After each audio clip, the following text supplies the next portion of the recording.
Bueno, llegamos a mayo, como quien dice nada.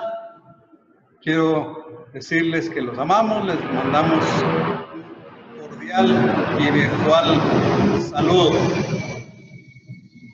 Estamos con el corazón triste por una razón, por dos razones. Una, por no verlos y compartir, aunque hemos hablado, hemos estado en reuniones a través de cámara y nos hemos comunicado por teléfono, por mensaje de WhatsApp, pero no es lo mismo. La famosa distancia social es algo que nos está afectando. A mí me faltan las reuniones y verlos, y también algo muy especial. Son esos tiempos de alabanza que el Señor permite que nosotros tenemos, que son realmente preciosos, y para mí es muy importante que nos encontremos con la presencia del Señor. Y realmente cuando nosotros vemos y oímos todas las noticias sobre el SARS-2, pues pensamos, bueno, ¿qué va a pasar, va? Bueno, tal vez me oyeron decir SARS-2, porque no es COVID. Ese es un mote, es una forma como nos quisieron asustar con el petate del muerto. Es un síndrome agudo respiratorio severo. Ya hubo uno y este es el segundo. Y pues ya se dieron cuenta que los procedimientos, los protocolos de tratamiento que se usaron al principio no fueron los mejores, pero ya se ha cambiado y parece que con eso están sacando muchos pacientes adelante, gracias a Dios. Esperemos que pronto esto pase. Entonces, realmente, yo como les digo, muchos estarán pensando, ¿será este el principio del apocalipsis? Yo quiero decirles, no lo sé, pero no creo. Pero quiero darles una promesa de Dios. ¿A cuánto nos gustan las promesas? A todos, ¿verdad? No temas, Jacob, porque yo te redimí. Yo te di tu nombre, Israel, tú me perteneces. Cuando pases por las aguas, yo estaré contigo. Cuando cruces los ríos, no te anegarán. Cuando pases por el fuego, no te quemarás, ni las llamas arderán en ti. Miren qué promesa más preciosa de Isaías, capítulo 43, versos 1 y 2. Y algo, yo no lo había visto, a pesar de que lo había leído muchas veces, es este contraste. Dice, no temas, Jacob, yo te redimí, yo te di tu nombre, Israel. Es un recordatorio de la antigua naturaleza. Jacob quiere decir suplantador, Jacob quiere decir torcido, pero Él nos ha redimido, Él nos ha cambiado un nombre. Ahora no somos más Jacob, sino somos Israel, príncipes con Dios. Entonces, esta es una promesa que sin importar la parte torcida de nosotros, Él nos ha cambiado un nombre, nos ha dado un nombre nuevo y nuestros nombres están inscritos en el libro de la vida. Y su promesa es que le pertenecemos a Él, que cuando pasemos por los problemas, por las dificultades, por las pestes, por las plagas, por todo lo que uno normalmente tiene que pasar, no nos van a dañar, no nos van a hacer problemas. Yo creo esta promesa, yo me apropio de esta promesa y la he creído siempre, porque así es el Señor. Él es nuestro protector. Lo alabamos y lo bendecimos siempre. Se me olvidó decirles, como decía ahí, el nombre del mensaje es Dios es soberano. Y eso es algo que nunca debemos de olvidar, la soberanía de Dios. Y les pido que oremos en esta mañana. Amado Padre, abre los ojos de nuestro entendimiento. Señor, que tu palabra no vuelva vacía, que haga esa obra para la cual tú la quieres enviar en esta mañana. Señor, fortalécenos con poder en nuestro ser interior para que Cristo habite en nosotros. Que otros puedan ver, Señor, que hay algo diferente en nosotros. Y ese algo es tu luz que resplandece, Señor. Es tu gloria sobre tu pueblo, Señor. Te alabamos, te bendecimos, Señor. Háblanos, Señor, y que tu palabra nos fortalezca y nos afirme en la verdad presente. Oramos en el nombre maravilloso de Jesús. Bien, lo primero que queremos ver es que Dios es soberano el soberano del universo. Y si es el soberano del universo, por supuesto es el soberano de todas las naciones, ¿verdad? Dice Daniel 2:21, Él controla el curso de los sucesos del mundo. Estamos leyendo a la Reina Valera contemporánea. Él quita reyes y pone otros reyes. Él da sabiduría a los sabios y conocimiento a los estudiosos. Cambia los tiempos y las edades. A unos reyes los pone y a otros los quita. A los sabios y entendidos le da gran sabiduría. Esto es un pasaje fundamental para nuestra vida, para que nosotros en cualquier situación sepamos que el Dios que ha creado los cielos y la tierra y que nos ama y que es nuestro Padre por el sacrificio de Cristo Jesús y que nosotros entregamos nuestro corazón al Señor, Él está a cargo de las naciones y del universo. Dice también el profeta Daniel en el capítulo 4, verso 17, esta sentencia, la han decretado los vigilantes y los santos han ordenado ejecutarla para que todos los seres vivos reconozcan que el Altísimo es el Señor del reino de los hombres y que Él entregue este reino a quien Él quiere y entroniza en Él al hombre más humilde. Tenemos que reconocer que Dios es el soberano del universo y el soberano de nuestra nación también. Uno de los pasajes más asombrosos de la Escritura, por lo menos a mi parecer, con respecto a la soberanía de Dios, lo encontramos en la profecía sobre Ciro. Esta es una profecía que dio el profeta Isaías como 150 años, entre 140 y 150 años antes del nacimiento de Ciro. Y algo más, Ciro ni siquiera era un judío, sino que era un gentil, era un persa, o sea, vivía en otro país. Obviamente eso no se lo pudo haber sacado Jeremías de ninguna información, porque ni siquiera había nacido. Quisiera que leyéramos, si tienen ahí sus Biblias, vayamos por favor a Isaías 44 y leamos en los versos 24 al 28. Ya sea que la tengan en papel o en la tablet o en el iPhone, pero vamos por favor a Isaías capítulo 44 y leamos los versículos 24 al 28. Así dice el Señor, tu Redentor, el que te formó desde el vientre. Yo soy el Señor, el que todo lo hace, el que extiende los cielos sin ayuda, el que extiende la tierra por sí mismo, el que deshace las señales de los adivinos y vuelve locos a los agoreros, el que hace retroceder a los sabios y diluye la sabiduría. Verso 26. Yo soy el que afirma la palabra de su siervo y cumple el consejo de sus mensajeros. Yo soy el que dice a Jerusalén, volverás a ser habitada, y a las ciudades de Judá, ustedes serán reconstruidas. Yo levantaré sus ruinas. Yo soy el que dice a las profundidades, secas quedarán, pues yo secaré sus ríos. Yo soy el que dice de Ciro, Él es mi pastor y llevará a cabo todo lo que yo quiero. Yo soy el que dice a Jerusalén, serás edificada, y al templo serás cimentado. Miren, todo esto sucedió mucho antes, como digo, que Ciro naciera. Pensemos por un momento que esto fue, como dije, dicho a un hombre en otro país y que fue dicho como 150 años. O sea, solo tratemos por un momento de imaginar esta situación. Realmente la profecía es un símbolo, es un sello de la inspiración de la Biblia, de las Escrituras. Porque solo Dios conoce el fin desde el principio. Solo Él conoce el futuro.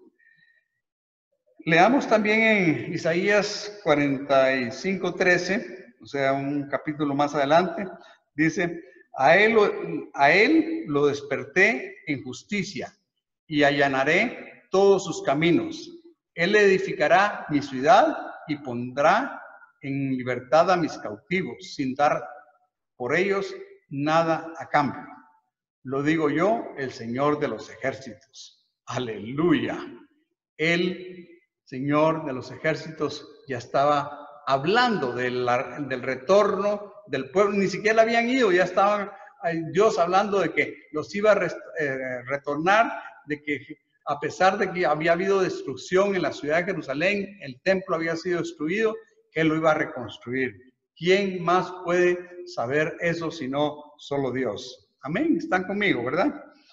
En el libro de Daniel encontramos cómo esto que acabamos de leer sucedió. Y vamos a dar un pequeño resumen. Dios había advertido a través de sus profetas, o sea, a través de Isaías, a través de Jeremías y de otros profetas, que si ellos seguían sirviendo a otros dioses y no se arrepentían, iban a ser llevados en cautiverio. Miren, el pecado más recurrente de todo el Antiguo Testamento y algo que Dios aborrece y abomina es la idolatría. En Éxodo 20 dice, no te harás imagen ni semejanza de nada que esté en los cielos, en la tierra o debajo de la tierra. Dios lo aborrece, lo aborrece. No es mi idea, es lo que Dios dice. Y ellos iban a ser llevados en cautiverio por su pecado. Ellos no obedecieron a Dios por medio de los profetas, pues lo que él dijo que iba a suceder, y por eso fueron en cautiverio. Leamos en el mismo libro en el libro de Daniel, en los capítulos 1 y capítulo 1, versos 1 y 2, dice, en el año tercero del reinado de Joacim, rey de Judá, el rey Nabucodonosor de Babilonia vino a Jerusalén y la sitió. Y el Señor permitió que el rey Joacim cayera en manos de Nabucodonosor y que éste se llevara buena parte de los utensilios del templo al templo de su Dios en Babilonia y que los depositara en el tesoro del templo de su Dios. O sea, vino Nabucodonosor, sitió a Jerusalén, la tomó, la destruyó y se llevó el tesoro, pero no solo se llevó el tesoro, sino se llevó también a las personas, se llevó cautivos. Entonces, aquí vemos en este pasaje cómo fue que se cumplió lo que Dios había estado diciendo a través de los profetas por tanto tiempo. Y así fue como empezó el cautiverio que sufrirían por 70 años, porque Dios hasta dio el plazo del cual iba a ser el cautiverio. Ahora veamos la profecía en Jeremías, porque es importante entender todo el contexto de la profecía. Recordémonos, no se me ha olvidado, estamos hablando de la soberanía de Dios, pero si un pasaje, si un evento en la historia, en una forma muy detallada muestra la soberanía de Dios, es esta situación que se dio entre Israel por su desobediencia cuando fueron llevados a Babilonia y el futuro en el cual ellos regresaron. Dice Jeremías capítulo 25, versos 11 y 12, si lo tienen ahí a la mano, por favor, búsquenlo. Jeremías capítulo 25, versículos 11 y 12. Toda esta tierra quedará en desoladoras ruinas, y estas naciones servirán al rey de Babilonia durante 70 años. O sea, de una vez Dios dio el periodo. Ustedes van a ir en cautiverio en los 70 años. Cuando se cumplan los 70 años, castigaré por su maldad al rey de Babilonia, a esa nación y el país de los caldeos, para siempre la convertiré en un desierto. O sea, ahí están todavía las ruinas en Irak, que era donde estaba Babilonia, y esa nunca más volvió a ser construida. Ustedes saben que Saddam Hussein, uno de sus sueños era reconstruir Babilonia, pero por supuesto, Dios no iba a permitir que eso sucediera.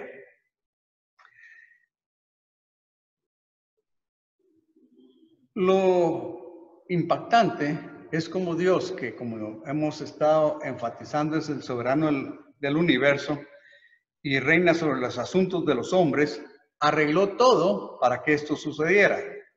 Ellos fueron llevados cautivos cuando reinaba su hijo Belsasar, que se nos dice en el capítulo 5 de Daniel.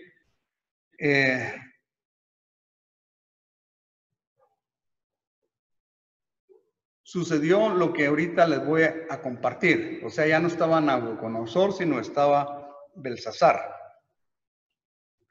Según los historiadores, y esto es historia secular, no es historia de la Biblia, sino es historia secular, pero que tiene que ver con este evento.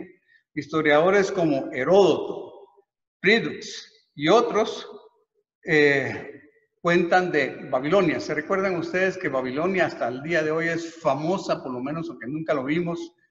Hay dibujos, los jardines colgantes de Babilonia.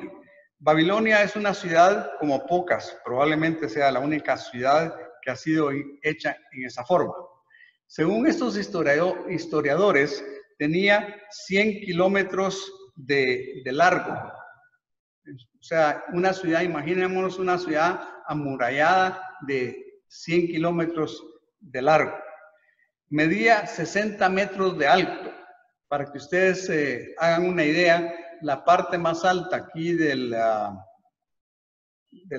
capilla, del santuario, del edificio donde nos congregamos, la parte alta tiene 5 metros. Estamos hablando de 12 veces ese alto. Eso era lo que medían los muros. Y tenía 26 metros de grueso. Eso es como de la entrada y probablemente más allá del fin del edificio. Yo creo que no llegamos con eso a los 26 metros, o tal vez llegamos a los 26 metros. Pero ese era el ancho del muro. O sea, era un muro por el cual podían circular carros, personas y todo arriba de ese muro. Ahora, no solo eso. O sea, ya con el muro era suficientemente impenetrable la ciudad, pero la ciudad tenía un foso que tenía la misma cantidad de metros cúbicos que tenía el muro. O sea, por decirlo así, era impasable. Y la ciudad estaba construida sobre el río Éufrates. Entonces, una forma como las ciudades las sitiaban y las hacían que se rindieran era porque se les acababa el agua. Pero cuando se les iba a acabar el agua ahí, si estaba todo el tiempo fluyendo el río Éufrates, y era un río muy grande. Entonces, supuestamente era una ciudad que nunca iba a poder caer. Las puertas de la entrada eran hechas de bronce sólido. O sea, no era una laminita de bronce, era bronce sólido. Por en medio de la ciudad pasaba el río Éufrates, como ya lo mencioné. Los babilonios tenían calculadas provisiones para 20 años. O sea, la ciudad podía sobrevivir 20 años. Pero aparte de eso, ellos tenían adentro de la ciudad sus medios de cultivo. Por eso eran famosos los jardines colgantes de Babilonia. O sea que había provisión, no solo lo que tenían guardado, sino lo que ellos podían producir. O sea, por decirlo así, sus huertos eran capaces de tener una provisión sin límite. Normalmente, cuando en ese tiempo la forma de conquistar una ciudad era sitiarla, pero ¿quién va a sitiar una ciudad por más de 20 años? Nadie, ¿va? Así que cuando Ciro sitió la ciudad, ellos estuvieron sin preocupación porque sabían que era imposible, ¿verdad? Pero Ciro hizo en la parte muchos kilómetros de atrás, hizo algo y hizo una zanja en la cual desvió el río. Y miremos lo que decía la profecía. Imagínense, Dios hasta eso dijo, eso lo leímos. Isaías 44:27.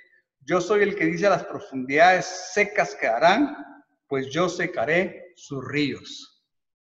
O sea, ya Dios había dicho eso. El objeto de este mensaje realmente es que nosotros estemos con paz, con tranquilidad, que Dios no ha perdido para nada el control de la situación del mundo. Él tiene el control, Él es el soberano.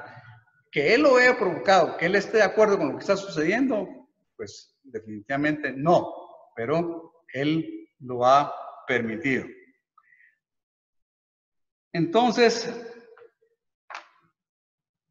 al lograr entrar al secar el río, ellos podían entrar por el lecho del río, pero la ciudad tenía una doble muralla y habían nuevamente otras puertas y era prácticamente imposible, también era muy difícil entrar porque podían defenderse, ¿verdad? Pero lo que sucedió es que había una gran fiesta, había algo y a alguien se le olvidó, entre comillas, Dios lo permitió, cerrar la puerta o tal vez no la cerraban todas las noches como era un lugar tan seguro, o tal vez por la celebración para que la gente pudiera salir a tomar aire puro, yo no sé qué, pero la cosa es que las puertas están abiertas y ahí entró el ejército de los persas para tomar la ciudad. La profecía a través de Jeremías dice, la profecía a través de Isaías dice en 45, 1 y 2, yo el Señor digo así a Ciro, mi ungido, el cual tomé de la mano derecha para que las naciones se sometan a su paso y los reyes huyan en desbandada, para que las ciudades le abran sus puertas y no las vuelvan a cerrar. Yo iré delante de ti, te allanaré los lugares torcidos, haré pedazos las puertas de bronces y cerrojos de hierro. Y eso es exactamente lo que pasó. O sea, en pocas palabras, los obstáculos serían quitados para Ciro. O sea, Ciro podría conquistar Babilonia y ser el vencedor. Algo que podemos entender a la luz de esto que hemos visto y que dice el Salmo 33, si quieren ir ahí por favor al Salmo 33, donde vamos a leer los versículos 10 al 12. Y este es un salmo, esta porción yo creo que es un salmo para por lo menos poner una flechita, subrayarlo, porque a veces cuando nos entra la depre, cuando estamos afligidos y cuando todo se mira negro, es bueno tener un versículo como este. Leámoslo entonces. El Señor anula los planes de las naciones, frustra las maquinaciones de los pueblos, pero los planes y pensamientos del Señor permanecen por todas las generaciones. Dichosa la nación cuyo Dios es el Señor, el pueblo que le escogió como su propiedad. Y esa nación, en el Antiguo Testamento de Israel, en el Nuevo Testamento esa nación es la iglesia formada por judíos y gentiles, el cuerpo de Cristo. Y como les digo, yo creo que este es dos versículos claves para mantener señalados. Él tiene, o tres versículos, perdón, él anula los planes de las naciones. La iglesia, desde que empezó, quiso ser destruida, fue perseguida. En Roma fue perseguida, los cristianos se reunían en catacumbas. Y a través de la historia la iglesia ha tratado de ser destruida en todos lados del mundo. Y algo interesante, dicen que la iglesia de China, y que es una iglesia subterránea, porque China es un país comunista, es un país donde la iglesia no está permitida, pero sin embargo hay creyentes que se están reuniendo en escondidas y se está regando, el evangelio está creciendo. Dicen que en 10 años va a ser la iglesia más grande del mundo. ¡Hala! ¡Qué impresionante! ¿Va? Todo el escenario, sí, yo sí creo, nos estamos acercando a la segunda venida del Señor. Y por esa razón debemos de estar alegres, debemos de estar alentados. Cuando vemos el mundo que va de mal en peor, que es un desastre en un montón de áreas, yo creo que debemos de empezar a clamar, como dice el final de la Biblia, el Espíritu y la esposa dicen, ven, Señor Jesús, ven. De veras que es nuestro anhelo que Él venga. Lo que queremos ver en este momento es que el segundo punto es que Dios tiene un propósito para todo.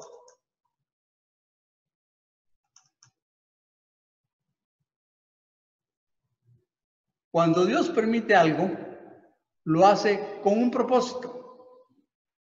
Aunque de momento no lo entendamos, aunque parezca cruel. Esto del coronavirus o el SARS-2, como realmente debería ser su nombre, no es algo que, ay, Dios está, ay, pobrecitos mis hijos, no. Dios está en su trono y Él lo permitió.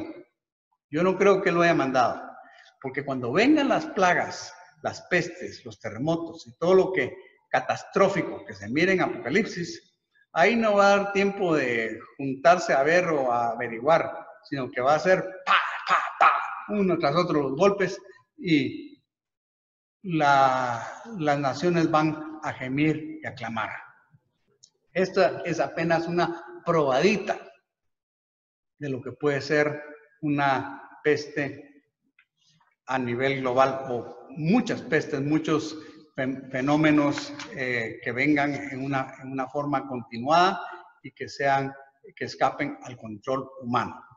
Pero bueno, lo que estamos viendo es que Dios tiene un propósito para todo.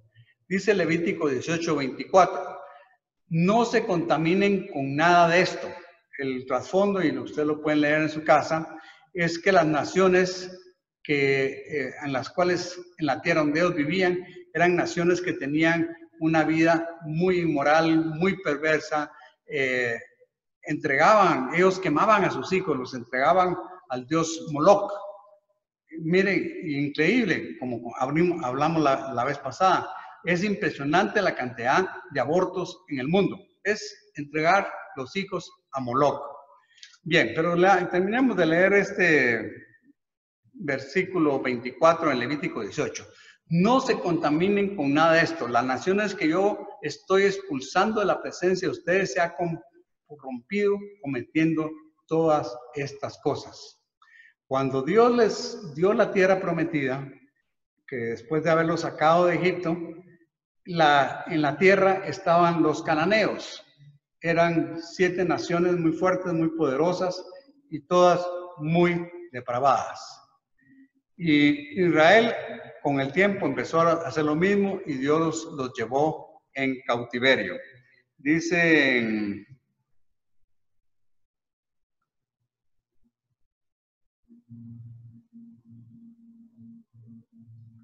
bueno, quiero leer hablando de esto, que Dios tiene un propósito y de cómo se llama, de que ellos se habían contaminado.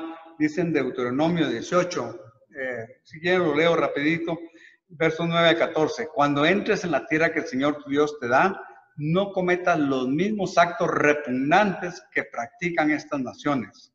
Que no haya en ti nadie que haga pasar a su hijo o a su hija por el fuego, ni nadie que practique la adivinación, ni sea agorero, ni sortílego, ni hechicero, ni encantador, ni adivino, ni mago, ni nadie que consulte a los muertos. Al Señor le repugnan, aborrece todos los que hacen estas cosas, y precisamente por estos actos repugnantes el Señor tu Dios va a expulsar de tu presencia a estas naciones. Por eso les digo que Dios tomó control y Él va a seguir tomando control de situaciones que son maldad. Y tal vez nosotros con nuestra mentalidad de que los derechos humanos y toda la cosa, y pensamos, bueno, que ¿cómo es posible? Por eso mucha gente dice, es que el Dios del Antiguo Testamento era sanguinario. No, no es que fuera sanguinario, es que Él es un Dios con leyes morales y Él tenía un plan y un propósito. Si Él no hubiera intervenido, nunca hubiera habido un Salvador del mundo. Porque obviamente las naciones alrededor se iban a corromper como se corrompió Israel y por eso fue a Babilonia. Verso 13. Delante del Señor tu Dios debe ser perfecto, o sea, caminar en santidad, ¿verdad? Porque las naciones de las que vas a tomar posesión prestan oído a los agoreros y a los adivinos, pero a ti el Señor tu Dios no te permite hacer eso. O sea, realmente Dios quería limpiar la tierra de toda maldad. Y como vimos, con el paso del tiempo, Israel cayó en lo mismo. Lo vemos en, bueno, la historia de los reyes es una historia de repente apareció un rey bueno y se venían hacia, ¿cómo se llama? Hacia caminar bien con el Señor, pero otras veces y casi de normal estaban caminando mal. Dice en primer libro de Reyes, en el capítulo 14, versos 22 al 24. Y Judá hizo lo malo ante los ojos de Jehová, y le enojaron más que todo lo que sus padres habían hecho en sus pecados que cometieron. Verso 23. Porque ellos también se edificaron lugares altos, estatuas e imágenes de acera, la diosa de la fertilidad, en todo collado alto y debajo de todo árbol frondoso. Verso 24. Hubo también sodomitas en la tierra e hicieron conforme a todas las abominaciones de las naciones que Jehová había echado delante de los hijos de Israel. Hicieron todas las abominaciones que las naciones que Dios había echado, que había sacado de ahí, habían hecho. Entonces, el propósito de Dios al llevarlos en cautiverio era arrancar de sus corazones la idolatría. Nunca más regresaron con la idolatría. Los tuvo que llevar al la mera cuna de la idolatría para que ellos vieran qué horrible, lo detestaran y ya fueran liberados de eso. Y esto, bueno, mejor no lo digo, pero solo pensemos. A veces Dios permite que pasemos nosotros mismos por situaciones porque Él está haciendo un trabajo en nuestro corazón. La tercera cosa que queremos ver es la de quién? La nuestra responsabilidad como nación. Primera de Pedro, en el capítulo 2 y verso 9 dice, pero ustedes son linaje escogido, real sacerdocio, nación santa, pueblo adquirido por Dios, para que anuncien los hechos maravillosos de aquel que los llamó de las tinieblas a su luz admirable. El apóstol Pedro, inspirado por el Espíritu Santo, le está hablando a la iglesia. Recordémonos, Pedro era un judío, pero ahora no solo era un judío, sino era un creyente, un hijo de Abraham por la fe, un cristiano, un seguidor de Jesús. Porque, bueno, se recuerdan ustedes, dicen Hechos, que en Antioquía se les llamó por primera vez cristianos a los que eran seguidores de Jesús. O sea que un cristiano quiere decir un seguidor de Jesús. Entonces el apóstol Pedro dice, pero ustedes son linaje escogido, real sacerdocio, nación santa, pueblo adquirido por Dios, para que anuncien los hechos maravillosos de aquel que los llamó de las tinieblas, de la oscuridad, del pecado, a su luz admirable. Amados, somos llamados a ser luz de la tierra, a ser sal de la tierra. Nosotros no podemos vivir con un pie en el camino del Señor y otro en el mundo. No funciona. La Escritura dice que nadie puede servir a dos señores porque amará al uno y aborrecerá al otro. Y muchas veces pasa esto.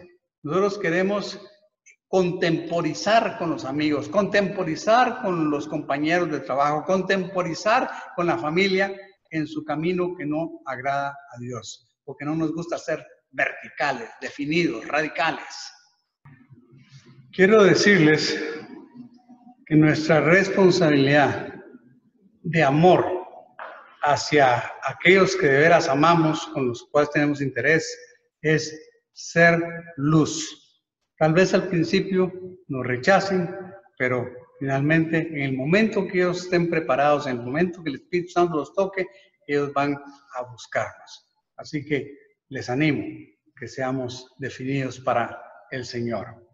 Dice en 1 de Pedro capítulo 2 versos 1 al 16, ante todo exhorto a que se hagan rogativas, oraciones, peticiones y acciones de gracia por todos los hombres y por los reyes, en este caso actual, los gobernantes, los presidentes y por todos que ocupan altos puestos, para que vivamos con tranquilidad y reposo y en toda piedad y honestidad, porque esto es bueno y agradable delante de Dios nuestro Salvador, el cual quiere que todos los hombres sean salvos y lleguen a conocer la verdad. Porque hay un solo Dios y un solo mediador entre Dios y los hombres, que es Jesucristo hombre, el cual se dio a sí mismo en rescate por todos, de lo cual se dio testimonio a su debido tiempo. Entonces, como nación santa, como real sacerdocio, nosotros somos llamados a presentar a las autoridades, a presentar a todos los hombres delante del trono de la gracia. Y es parte de nuestra misión, es orar por los gobernantes, por las autoridades. Yo creo que eso es importante, hacerlo congregacionalmente, pero también individualmente. La iglesia, como ya lo hemos mencionado, es llamada a ser luz del mundo, a ser sal de la tierra. Y por supuesto yo creo que debemos levantar las naciones, pero principalmente debemos de levantar nuestra nación delante del trono de la gracia y debemos de orar por las autoridades. La palabra dice en Isaías 5:20, hay de los que a lo malo llaman bueno y a lo bueno malo, que hacen de la luz tinieblas y de las tinieblas luz. Como dijimos, el Señor nos llamó de las tinieblas a su luz admirable, entonces tenemos que andar como hijos de luz. Amén. En esta crisis que nos ha tocado vivir, podemos caer en la tentación de dudar. Cuando vemos alrededor nuestra chequera, nuestro fondo de dinero, si no tenemos ahorros, y empezamos a ver todo esto, podemos empezar a dudar.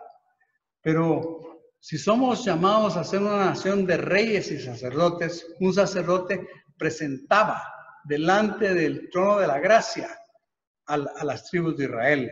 Y nosotros somos llamados a presentar a nuestras familias, a nuestros colaboradores, a nuestros patrones, a nuestros compañeros, a nuestros amigos, delante de Dios, delante del trono de la gracia. Pero ¿cómo vamos a poder ser intercesores y vamos a estar clamando si estamos criticando? Nosotros somos llamados a darles esperanza a otros. No podemos estar criticando. No critiques al gobierno. No critique lo que está haciendo. Si está bien o está mal, yo no lo sé. Pero oremos. Eso es nuestro llamado, es a orar, es a interceder, es a clamar para que Dios en su misericordia bendiga a Guatemala con su gracia maravillosa. Yo sé que vienen tiempos difíciles, complicados, pero vamos a tomarnos de la mano del Señor y vamos a hacer luz a las naciones. Para terminar, quisiera que cantáramos un coro cada uno en nuestra casa. El coro yo se lo voy a poner para que cantemos todos juntos.